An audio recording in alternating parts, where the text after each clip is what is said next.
way adag tahay in muuqaalo la sameeyo qol cariiriyan ku jira jooguna aad buu kulul yahay daaqadeedana waxaa ka qaylinaya ilmo daris ah oo ooyaya maqan hooyadiisa ka maqan gaajo haysa haraad baa haya buuq bay keenaysa kor waxaa ka shidan maruuxad marka aad rabtid inaad samaysid muuqaal ama fariin waxaa jira mar walba caqabado ku imaanaya saasoo ay tahay caqabada laftirkeeda ayaaba qasal laga samayn karaa dadku waxay rabaan inay wax faa'iidaan dadku ku daawanaya ma rabaan in ay dhageystaan waxyaabo aan waxba ku kordhinin waxa laga yaabaa daawadaha muuqaalka hadda daawanayo kale inuu haysto caqabadaha hadda aan ka sheekeynayo kale balse uu aqoon sida uga gudbi lahaa uu baqaya wuxuu isleeyahay muuqaalka amkaatay xumaada wuxuu isleeyahay muuqaalku noqdaa mid qayla iyo buuq dhex shidan saasoo ay tahay muuqaalka ama fikraddu waxay u baahan tahay in la xasuusnaado mar walba inay jirto caqabad aan dhamaanayn marka muuqaalka laftirkayga hadda ma aqaan inaan share gareyn doono faafin doono balse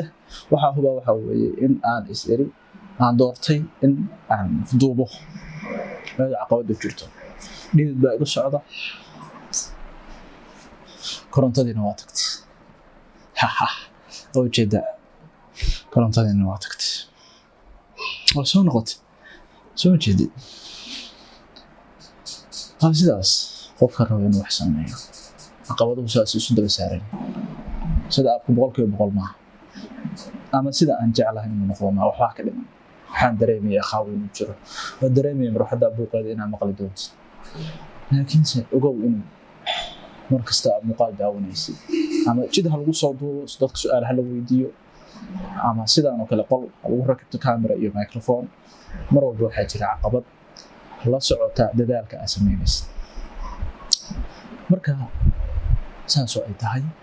caqabadu marna tagi mayso caqabadu waxay la socotaa dadaalka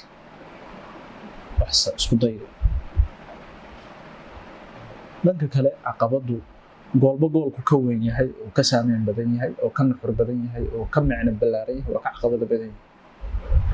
tusaale ahaan kale qofka madaxweynaha ah naftiisa khatar ah fikirkiisa khatar ah caafimaadkiisa khatar ah qof waxa weeye qof aad loo ilaalinayo sababtoo ah waa ummadii qof laga dhigay marka caqabadu mar walba waa joogaysa